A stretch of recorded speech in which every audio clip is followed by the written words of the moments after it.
In 1952, a widow in Barnsley could feed herself for an entire week on less than 10 shillings. 1 pot, 1 ring on the stove, 1 bowl to wash. The meals she made were not sad or small. They were the same dishes that had fed families of 6, scaled down with the quiet wisdom of a generation that knew how to make do. Today, ready meals for one cost £3.50 and taste of nothing but salt and regret. But your grandmother's kitchen held secrets that supermarkets desperately want you to forget. Number 14 on this list was recommended by district nurses in the 1960s for elderly patients living alone. And number 1, the dish that tops our countdown can be made for less than £1 and will feed you for 3 days. These 21-pot meals were perfected by generations of British women who understood something we have lost. That cooking for one is not lonely. It is freedom. Before we begin, hit that subscribe button, because what you are about to learn could transform how you eat. Let us count down the 20 cheapest, most satisfying one-pot meals that kept Britain's seniors warm, fed, and independent. Number 20. Porridge with a splash of cream. Before overnight oats became a trend on social media, your grandmother started every winter morning with a pot of proper porridge. She measured 1 cup of oats to 2 cups of water, adding a pinch of salt the night before to soften the grain. By morning, a gentle simmer for 5 minutes produced something creamy and sustaining. The trick she knew was a splash of the top of the milk, that thick cream that gathered beneath the foil cap, stirred through at the last moment. In 1955, a bag of oats cost just 4 pence and lasted a fortnight. The warmth spread through cold bones before the fire had properly caught. Porridge asked nothing of stiff fingers or tired eyes. 1 pot, 1 spoon, 1 bowl. Modern sachets cost 50 pence each and taste of cardboard and sugar. But a proper pot of oats, made the old way with water, salt, and thyme, costs pennies and fills the belly until noon. For those living alone, porridge was not just breakfast.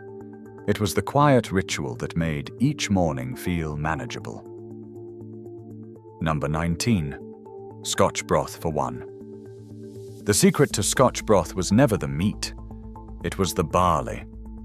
Your grandmother would buy a small piece of scrag end, perhaps 2 ounces for a few pence, and simmer it with pearl barley, diced carrots, turnip, and a leek if she had one. The barley swelled and thickened the broth into something closer to stew than soup. By 1958, the National Food Survey recorded that barley consumption among pensioners remained steady even as younger families abandoned it for rice. The reason was simple. Barley stretched. A single portion of Scotch broth made in the morning could be reheated for supper, the flavors deepening with each warming. The pot sat on the back of the stove, asking nothing, giving everything. One widow in Aberdeen recalled eating Scotch broth 3 times a week through every winter of the 1960s, varying only the vegetables according to what the greengrocer had reduced. The smell of simmering barley meant home, meant warmth, meant another day managed alone. Number 18. Egg drop soup. When the pension stretched thin toward Friday, egg drop soup saved the day. Your grandmother would boil water with a crumbled stock cube, half an OXO beef cube, or a Knorr chicken cube for variety. Once bubbling, she would beat 1 egg in a cup and pour it slowly into the pot, stirring gently. The egg set into ribbons, silky and golden, turning plain stock into something substantial. A handful of frozen peas, a few shreds of leftover cabbage, and suddenly there was supper. In 1962, a dozen eggs cost 1 shilling and 9 pence. A single egg cost less than 2 pence. This was cooking reduced to its essence. No chopping, no fuss, no standing over a hot stove with aching legs. The whole thing took 5 minutes and dirtied 1 pot and 1 cup. District nurses in Sheffield reportedly taught this recipe to elderly patients who struggled with complex cooking. The protein from the egg, the warmth of the broth, the ease of preparation. It was medicine disguised as supper. Number 17. Tinned tomato soup with bread soldiers. This was not laziness. This was wisdom. Your grandmother knew that a tin of Heinz tomato soup, heated with a splash of milk to stretch it further, served with thick slices of buttered bread for dipping, and made a perfectly acceptable supper. By 1965, Heinz sold over 400 million tins of tomato soup in Britain. The distinctive orange-red color became as familiar as the kitchen itself. For seniors living alone, the tin offered portion control, no waste, and no fuss. The ritual of cutting bread into soldiers, the same soldiers that had comforted sick children, brought a quiet pleasure to solitary meals. Some women added a teaspoon of sugar to cut the acid. Others stirred in a spoonful of cream if company was expected. The pot was small, the washing up minimal, and the comfort immense. Doctors in the 1950s actually recommended tinned soup for elderly patients, praising its consistency and ease of digestion. The tin cost 8 pence. The comfort was beyond price. Number 16. Leek and potato soup. The Welsh knew this secret long before it appeared in gastropubs at £7 a bowl. Your grandmother would slice 2 leeks thin, sauté them gently in a knob of butter, then add 2 peeled and cubed potatoes and enough water to cover. Simmer until soft, then mash roughly with a fork so the soup becomes thick, creamy, and deeply satisfying without a drop of actual cream. For those with dentures or sensitive stomachs, this soup was perfect. Soft, mild, and nourishing. In 1960, leeks sold for 3 pence a bunch at market stalls across Wales and the north. Potatoes cost even less. The whole pot fed 1 person for 2 days, improving overnight as the flavors married. One retired school teacher in Swansea recalled making leek and potato soup every Monday, using the tops of leeks that the greengrocer gave away free. Nothing wasted, nothing complicated. Just 1 pot, 1 spoon, and the taste of home. Number 15. Sardines on toast may seem too simple to count as a recipe, but your grandmother elevated it to an art. She would warm the sardines gently in their own oil in a small pan, mashing them slightly with a fork, then pile them onto thick toast with a squeeze of lemon and a crack of black pepper. In 1954, a tin of sardines cost 7 pence and provided more protein than a lamb chop at a fraction of the price. The oil was never wasted. It soaked into the bread, carrying flavor and nutrition alike. Elderly women living on state pensions knew that sardines offered calcium from the soft bones, omega oils from the fish, and energy from the meal. The whole preparation took 3 minutes and dirtied only a small pan. Some added a sliced tomato if one was ripe. Others preferred a splash of malt vinegar. The variations were endless, but the principle remained. 1 tin, 1 pot, 1 plate, and a supper that cost almost nothing but tasted of the sea. First pattern break. Here is where things get interesting.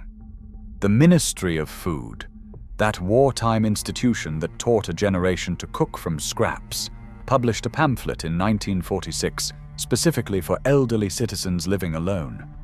It was called Cooking for One, and it contained advice that modern nutritionists are only now rediscovering. The pamphlet recommended one-pot meals not just for convenience, but for nutrition. It argued that slow-cooked dishes retained more vitamins than quick frying, and that the liquid from boiled vegetables should always be consumed rather than thrown away. These were not suggestions born of sentiment.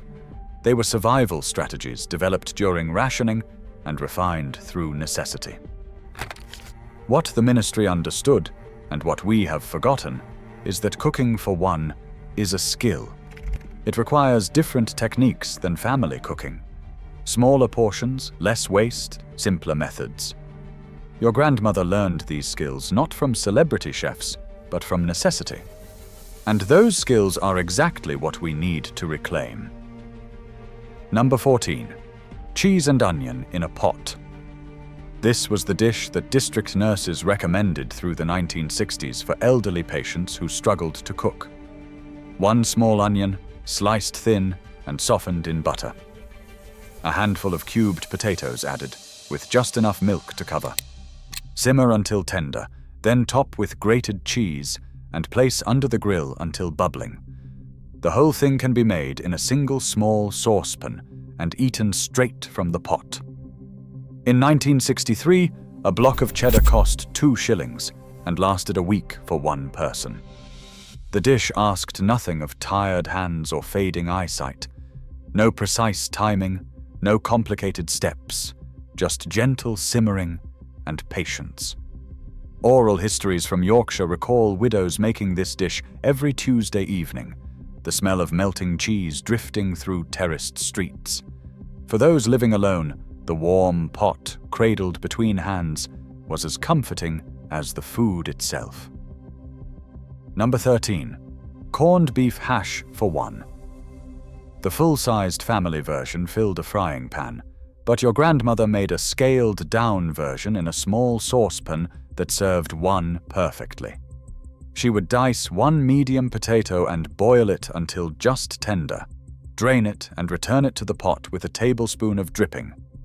1/3 of a tin of corned beef, diced small, went in next, along with half an onion, chopped fine. The whole lot was pressed down and fried gently until a crust formed on the bottom. It was flipped once, carefully, and served with a fried egg on top if the hens were laying. In 1956, a tin of corned beef cost 1 shilling and 4 pence. Divided into 3 portions, each serving cost less than 6 pence. The blue and white label became synonymous with making do, with stretching and managing. A widow in Newcastle recalled that her mother taught her to make corned beef hash for one on the day she moved into her first flat alone. That was 1958. She made it every week until 2003. Number 12. Oxtail soup from a tin, enhanced. Your grandmother never served tinned oxtail soup straight from the can. She poured it into a small pot, added a splash of sherry if she had it, or a teaspoon of Worcestershire sauce if she did not. A small carrot, grated directly into the pot, thickened it further and stretched the portion. Simmered gently for 10 minutes, the soup transformed from something institutional into something almost homemade. In 1965, Cross and Blackwell oxtail soup cost 10 pence a tin. With the additions, it became a complete meal. The richness of the beef, the sweetness of the carrot, the warmth of the sherry. This was the cooking of pragmatism. Not pretending that tinned soup was homemade, but not accepting it unchanged either. For elderly people living alone, this middle path between scratch cooking and pure convenience offered dignity without exhaustion. Number 11. Parsnip and apple soup. This was a winter soup that cost almost nothing and tasted like something from a restaurant. Your grandmother would peel and dice 2 parsnips, chop 1 cooking apple, and simmer both in stock made from a cube until soft. Mashed together, the parsnip gave body and sweetness, and the apple added brightness to cut through any earthy heaviness. In 1958, parsnips cost a penny a pound, and they were often given away free by greengrocers clearing stock.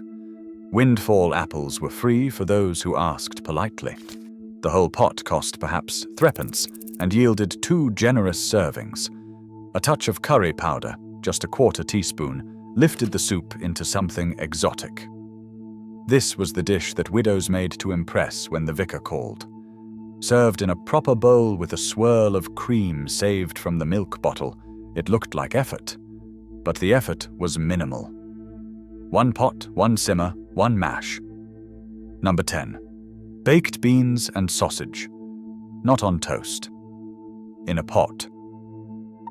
Your grandmother took this nursery staple and made it into a proper one-pot supper. She would slice 2 sausages, fry them gently in their own fat until browned, then tip in half a tin of baked beans and simmer until bubbling. A pinch of mustard powder, a dash of Worcestershire sauce, and suddenly the dish had depth. Served with bread to mop up the sauce, it was complete. In 1960, sausages cost 1 shilling a pound, and a tin of beans cost 6 pence. Half of each made a portion that cost around 8 pence total. This was a meal that could be made in 10 minutes on a tired evening, filling and warming and endlessly satisfying. One retired postman in Birmingham recalled eating this dish 3 times a week throughout the winter of 1963. His wife had passed that October. The sausages and beans kept him fed when cooking felt impossible. Number 9. Kedgeree for 1. The Victorian breakfast dish, scaled down beautifully for single servings. Your grandmother would boil a small piece of smoked haddock in milk until it flaked easily. Then use that same milk to cook a portion of rice. The fish went back into the pot with the rice, along with a chopped hard-boiled egg, a knob of butter, and a pinch of curry powder. The whole dish, golden and fragrant, could be made in 1 small saucepan. In 1955, smoked haddock cost 1 shilling a pound at the fishmonger. A small piece, perhaps 2 ounces, was enough for 1. The dish asked for attention but not difficulty. The flavors were gentle, suitable for those whose tastes had mellowed with age. Widows in Edinburgh recalled kedgeree as the dish they made on the anniversary of their husband's passing. Something special, something that took a little effort, something that marked the day without being sad. Here is where the supermarkets got nervous. Every dish on this list proves something the food industry does not want you to know. That cooking for 1 person is not only possible, it is economical, satisfying, and even pleasant. The ready meal industry built a billion-pound empire on the assumption that single people cannot or will not cook. They sold portions of lasagna for £3.50 that cost 40 pence to produce. They marketed microwave rice as convenience when a pot of rice takes 15 minutes. They wrapped everything in plastic and told us it was progress. Your grandmother would have laughed. She knew that 1 pot, 1 ring, and 1 set of basic skills could produce meals that ready meal factories cannot match. The tragedy is not that these recipes were forgotten. The tragedy is that we were convinced to forget them. Every elderly person eating a cold microwave meal alone has been failed, not by their own abilities, but by an industry that profits from their learned helplessness. Number 8. Lentil soup with bacon. Red lentils were your grandmother's secret weapon. Unlike dried beans, they needed no soaking and cooked in 20 minutes. She fried a single rasher of bacon, chopped small until crisp, then added a sliced onion and a diced carrot. Half a cup of red lentils went in next, with a pint of water or stock. She simmered the pot until the lentils collapsed into a thick, warming soup. The whole pot cost pennies and lasted 2 days. In 1958, a pound of red lentils cost 6 pence. A single rasher of bacon cost 3 pence. The total cost per portion was perhaps 4 pence. District nurses in Manchester distributed handwritten copies of this recipe throughout the 1960s to elderly patients on limited budgets.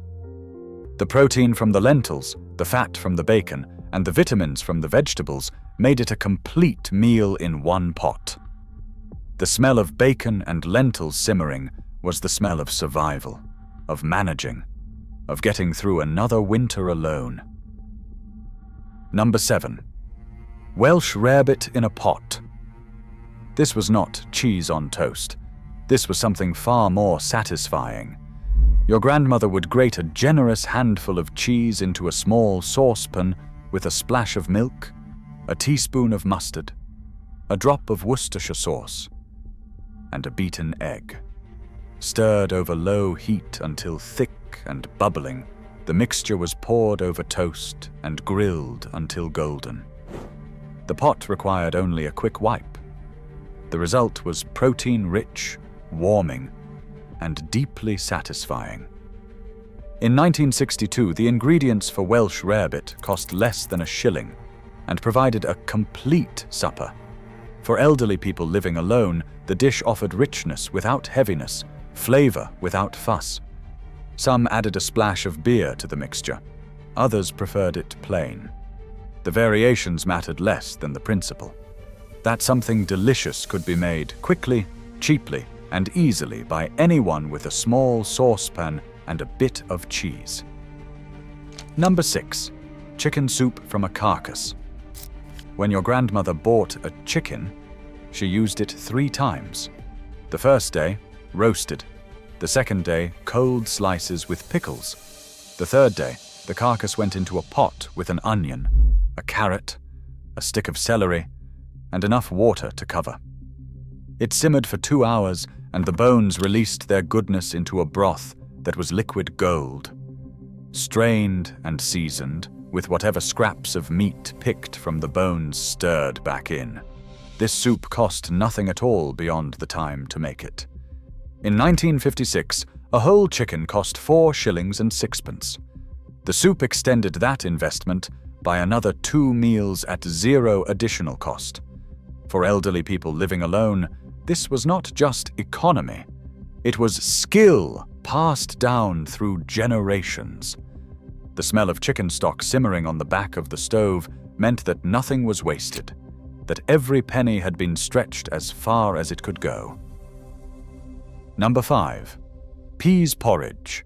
Not peas pudding, but peas porridge, the simpler version. Your grandmother would simmer dried split peas in water until they collapsed into a thick, savory mush. A ham bone added flavor if she had one. A knob of butter stirred in at the end added richness. Served in a bowl with bread for dipping, it was filling, warming, and almost free. In 1954, split peas cost 4pence a pound. A quarter of a pound made enough porridge for 1 generous serving or 2 smaller ones. The dish was ancient, appearing in nursery rhymes because it appeared on nursery tables. For elderly people on fixed incomes, peas porridge offered complete protein, fiber, and vitamins for almost nothing. The pot could sit on the stove all day, warming and thickening, ready whenever hunger struck. Number 4. Stuffed baked potato. 1 large baking potato, scrubbed and pricked, could be baked or microwaved until fluffy. Your grandmother would scoop out the flesh, mash it with butter, cheese, and a spoonful of whatever she had to hand, perhaps tinned tuna, perhaps leftover ham, perhaps just chives from the windowsill. Stuffed back into the skin and grilled until golden, it became a complete meal. In 1965, potatoes cost 3 pence a pound. A single large potato cost less than a penny. The toppings varied by budget and preference, but the principle remained. A potato, properly prepared, was a meal in itself. For elderly people living alone, the baked potato offered something ready meals could not. The freedom to vary, to adjust, to make something personal from something plain. Number 3. Macaroni cheese from scratch. Your grandmother never bought jarred cheese sauce. She made it in the same pot as the pasta, saving washing up and saving money. She would boil her macaroni until almost tender, drain it, return it to the pot with a knob of butter, a splash of milk, and a generous handful of grated cheese. Stirred over low heat, the cheese melted into a sauce that clung to every piece of pasta. A scrape of mustard powder lifted the flavor. A sprinkle of breadcrumbs, browned under the grill, added crunch. In 1958, the ingredients for 1 portion of macaroni cheese cost less than 9 pence. The ready meal version, when it eventually appeared, cost 8 times as much and tasted of nothing but salt. For elderly people living alone, homemade macaroni cheese offered the kind of comfort that no factory could replicate. The stretch of melting cheese, the smell of mustard, the warmth of the bowl between hands. Number 2. Bread and milk. Bread and milk was the simple one-pot meal of all, and perhaps the most misunderstood. Your grandmother would tear stale bread into a bowl, pour over hot milk, add a sprinkle of sugar or a drizzle of honey, and eat it immediately. It was nursery food for the elderly. Soft, warm, easy to digest, and almost free.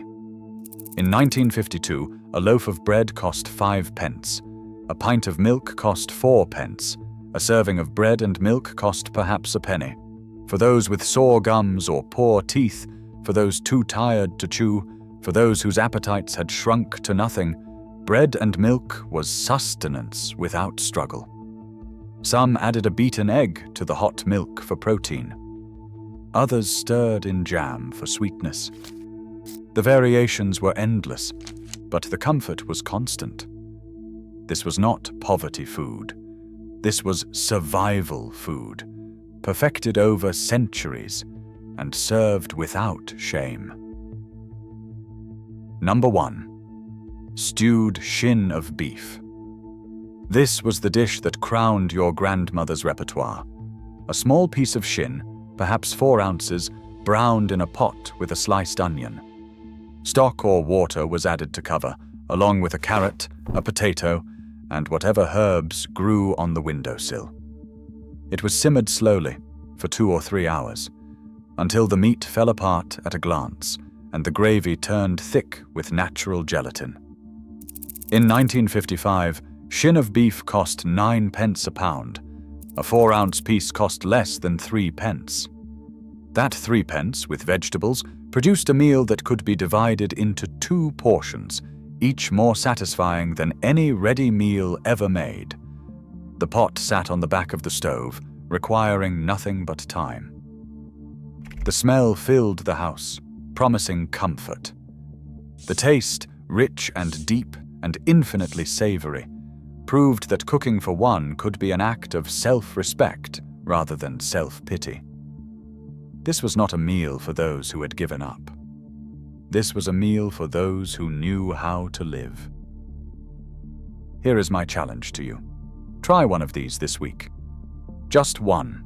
The lentil soup, the cheese and onion pot, the stewed shin of beef. Make it slowly. Eat it at your own table. See if it does not taste better than anything wrapped in plastic. These meals were not forgotten by accident. They were systematically replaced by an industry that profits from your convenience and your loneliness. Your grandmother knew how to feed herself well on almost nothing. That knowledge is not lost. It has been waiting.